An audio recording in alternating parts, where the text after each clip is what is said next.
कभी सोचा है कि बबल गम कैसे बनते हैं? सिर्फ सुबह 3 बजे। M&M's या बलून्स का क्या? इस वीडियो में जानेंगे कि ये और इनके अलावा और भी चीजें कैसे बनती हैं। मैं एक्साइटेड हूँ, चलो शुरू करें। हम देखेंगे कि क्रेयॉन्स कैसे बनते हैं। क्रेयॉन्स। मैं बस जानना चाहता हूँ। ओह, तो ये क्रेयॉन्स के जूस को छोटे छेद में डालते हैं। क्रेयॉन्स कहना बंद करो। पैकेजिंग लाइन पूरी तरह ऑटोमेटेड होती है। पैकेजिंग लाइन पूरी तरह ऑटोमेटेड होती है, तो इसका मतलब इंसानों का कुछ काम नहीं है। बलून्स। रुको, वो बलून तो नहीं ये है। बस उसके जैसा दिखता है जो करते हैं चा चा चा। मराकस। हाँ।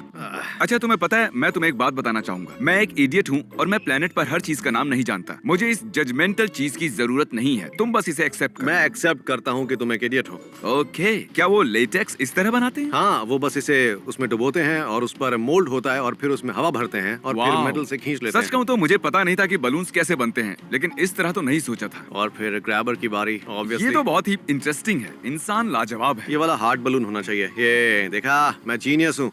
अरे एक मिनट, क्या ये फटने वाला है? हटाओ। तुम क्यों चाहते हो वो फटे? हाँ, रोज ज्यादा होशियार मत बनो। तुम्हारे अंदर की आवाज थी, तुम चाहते थे कि वो फटे। एग्जैक्टली। अब हम देखेंगे कि जीन्स कैसे बनती हैं। क्या बड़ी जीन्स से एक छोटी जीन्स काटी जा रही है? ये लोग हर बार इसी तरह जलाकर बनाते हैं क्या? तो बड़ी जीन लेते हैं और उसमें से छोटी जीन काटते हैं। हाँ, अक्सर शुरुआत बड़े से ही तो होती है। बेबीज के लिए बड़ी जीन में से छोटी जीन काटते हैं। वो नॉर्मल साइज जीन्स लेते हैं और फिर उससे बेबी जीन्स बना देते हैं। ओके, और फिर अगर हमें चींटियों के लिए जीन्स बनानी है तो उनमें से छोटी जीन्स काट ये तो लेंगे बेवकूफी है। और फिर एक साथ सिले। पक्का क्या सारी जीन्स इसी तरह से बनाई एक जाती हैं? मिनट, टाइटी वाइटी वाइटी। ओह, हमने उल्टा बोला। नहीं, मैंने टाइटी वाइटी कहा। वाइटी टाइटीज। ये बताओ, क्या हमें ये देखना चाहिए? क्या उसे पता है कि वहाँ कैमरा लगा हुआ है? मैं ये देखने के लिए एक्साइटेड हूँ कि कैसे एक सक्सेसफुल रैपर ने अपना करियर बनाया। एक मिनट रुको, ये तो चॉकलेट है। अब हम देखेंगे कि M&M's कैसे बनते हैं। फेस्टिवल्स पर आने वाले प्रोडक्ट्स में से M&M's हो सकते हैं, तो ये मेरे लिए हेल्पफुल है। वो इस सामान को इंटरनेट पर ऐसे शख्स के सामने डाल रहे हैं जो अपनी खुद की एक स्नैक कंपनी का मालिक है। अब बाकी स्नैक कंपनियां सोचेंगी, हाँ बिल्कुल इसी तरह हम सब कुछ बनाते हैं। तुम तो ऐसे कह रहे हो जैसे सबको ये बता रहे हो कि एक सक्सेसफुल यूट्यूबर कैसे बना जाता है। हाँ।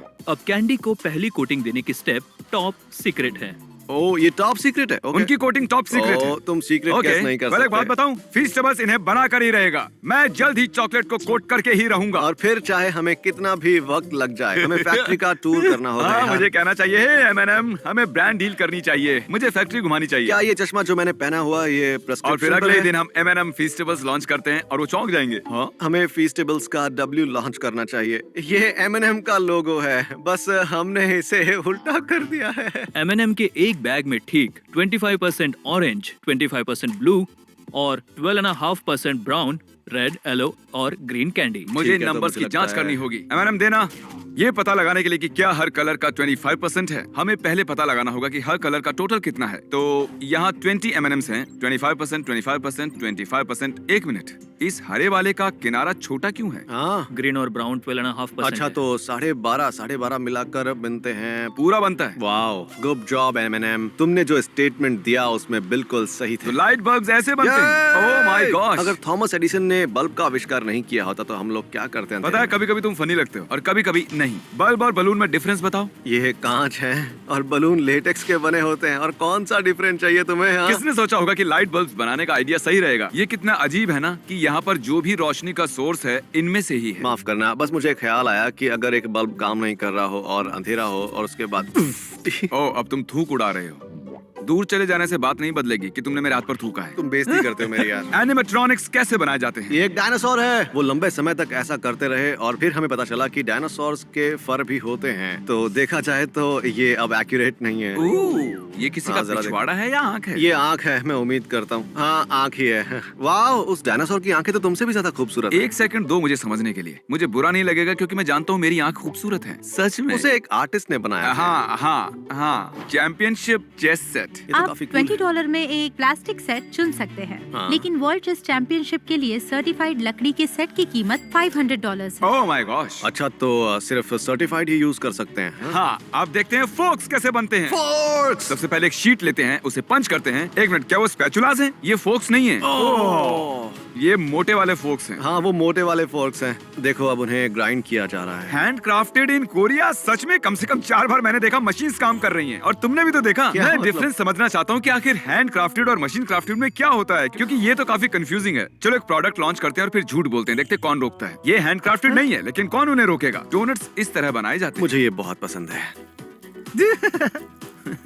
इसमें हंसने की क्या बात है? हाँ, ये अनियन रिंग की तरह लग रहा है, डोनट की तरह नहीं। फिर पकाते हैं। ओह वाह, मस्त मोटे मोटे डोनट्स हैं। ये तो बहुत ही बड़े हैं यार। और ये तो केक वाले डोनट हैं, मुझे ये पसंद नहीं है। ओह, तो केक डोनट्स बढ़िया होते हैं। हालांकि उसके ऊपर की चॉकलेट मुझे पसंद नहीं है, स्पेशली वो 2 इंच की जब चॉकलेट। तुमने बताया कि तुम हर चीज को टक्कर देने वाले हो तो मुझे लगा तुम कर सकते हो, लेकिन अगर तुमने कहा कि मैं डोनट इंडस्ट्री में आना चाहता हूँ और क्रिस्पी क्रीम को हटाना चाहता हूँ तो मैं साथ नहीं हूँ। फाइनली पता चल गया, मैं डोनट शॉप लगाऊंगा। एक मिनट, क्या कहा तुमने?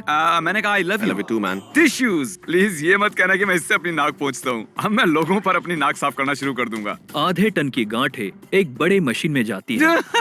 तो तुम कह रहे हो कि वो रिसाइकल्ड पेपर का बंच है, अगर मैं ऐसा करता हूँ और फेंक देता हूँ तो ये रिसाइकल होगा, लोगों की नाक पर यूज होगा। ओ तेरी। या ये भी, क्योंकि ये भी एक तरह से टिश्यूज ही हैं, बस इन्हें अलग तरह से बनाया गया है। इस्तेमाल तो वैसे कर सकते क्यों? हैं। अब पता चल गया ना, अपने हाथ मत धोना या टिश्यूज इस्तेमाल मत करना। इसीलिए मैं दिन भर में सिर्फ एक ही टिश्यू सुबह सुबह यूज करता हूँ और उससे अपनी नाक साफ कर लेता हूँ। और फिर उसी से अपने हाथ पहुँचते हो। अब इस वीडियो पर क्लिक करने की वजह, मैं हमने तैयार कैसे आपको ट्रिक किया इस वीडियो पर क्लिक करने के लिए, अब हम बताते हैं। बबल गम, हम एक एक बबल गम खाएंगे और बताएंगे, ठीक है? तुम तैयार हो? हाँ बिल्कुल। आज ये प्लास्टिक और रबर से बना सिंथेटिक है। क्या मैं तो इनको पहले निकल जाता था यार। बबल गम बनाते समय प्लास्टिक और रबर का इस्तेमाल? शायद सिर्फ सस्ते वाले बबल गम ही होते होंगे इस तरह के। इंटरेस्टिंग। यहाँ पर मैं एक बात को कबूल करना चाहूंगा कि मैंने अपनी लाइफ में थूकने से ज्यादा बबल गम्स को निगला है। तो बताओ तुम्हें कैसा लग रहा है? ठीक लग रहा है, मैं जिंदा हूँ। तो वो प्लास्टिक या रबर लेते और हैं, फिर वो उस पर पेंट डालते हैं और फिर डंपस्टर में, और फिर वो ऐसा दिखता है। इस प्रोसेस के बारे में मुझे कुछ भी इंटरेस्टिंग नहीं लगा। ओह डूड, मन कर रहा है कि उसके नीचे खड़ा हो जाऊं और बस कितना मजा आएगा। ओह माय गॉड, मुझे लगता है कि हम वही वाली बबल गम खा रहे हैं जिसे हम बनते हुए देख रहे हैं। क्या बात है। हाँ वही है, ये रहा उसका रैपर, यही गम हम खा रहे हैं। ये बकवास है, मत खाना। उसमें प्लास्टिक होता है। मैं फिर भी खाऊंगा। तुम कचरे के डिब्बे से प्लास्टिक और रबर चबा रहे हो। जब हमें भूख लगती है हम बबल गम चबाते हैं, क्योंकि तुम जानते हो पता ना। नहीं ये क्या कह रहा है। ये सही था। तुम्हें और सही देखना है। हाँ। आओ! तुमने वॉल्ट को मारा टूट। Hey Walt, I am sorry. Hot sauce. घंटों की कटाई के बाद फैक्ट्री में पिसाई होती है। ओके, फैक्ट्री मिर्च इकट्ठा करती है। अरे बॉक्स पर चींटी है क्या? फिर वो उस पर नमक की एक परत बिछाते हैं। क्या आखिर नमक क्यों? ताकि कोई भूत ना आ जाए। नहीं सीरियसली, नमक क्यों? भूत नमक से डरते हैं। सच में? नहीं, चले जाओ यहाँ से। नहीं तुम चले जाओ, तुम्हारा हो गया। जाओ। आखिर नमक क्यों डालते हैं? क्योंकि नमक एक नेचुरल प्रिजर्वेटिव होता है। आई एम सॉरी, मुझे आना पड़ा बोलने। हाँ लेकिन बैरल के ऊपर क्यों? क्योंकि कोई भी कीड़ा किसी भी दरार में नहीं जाना चाहिए, क्योंकि इसमें नमक है तो वो नहीं जा पाएगा, ओके। दरारें भर जाएगी। हाँ तो ऐसे बताओ तुम क्या ना। चाहते हो, मैं फनी बनूं या फिर इन्फॉर्मेटिव बनूं? ऐसे मौकों पर तो इंफॉर्मेटिव। मुझे नहीं पता कौन से वक्त पर कौन सी टोपी पहननी है। ओके, अभी तुम्हें इंफॉर्मेटिव टोपी पहननी है। मैं नहीं पहनने वाला वो। आप इसे देखो, स्मेल काफी अच्छी है। मजे की बात पता है, उसने पहले सूंघा, अच्छा लगा, ये मुझे पसंद आया, और फिर ऐसे किया और बस हटा दिया। क्वालिटी कंट्रोल डिपार्ट हर कंपनी के नमूनों का विश्लेषण करता है। लगातार सारे दिन आपको हॉट सॉस खाते रहना है। मैं आपका मजाक नहीं उड़ा रहा, लेकिन ये क्रेजी जॉब है यार। एक चॉकलेट स्कल्पचर कैसे बनाते हैं? अरे ये तो वो। क्या इस तरह की शेप बनाए बिना डायनासोर बनाना मुश्किल है? हाँ। मुझे गलत साबित कर। जरूरत नहीं है। अगर पेंट से स्प्रे करना था तो इसे चॉकलेट से क्यों बनाया? पेंट नहीं है, खाने वाला पाउडर है। मुझे तो नहीं खाना। अच्छा गलत मत समझना, लेकिन मैं इसे इसलिए नहीं खा रहा क्योंकि इस आदमी ने इसे अपने हाथों से बनाया है बिना ग्लव्स पहने। और इसी के साथ सब्सक्राइब, गुड बाय। बाय।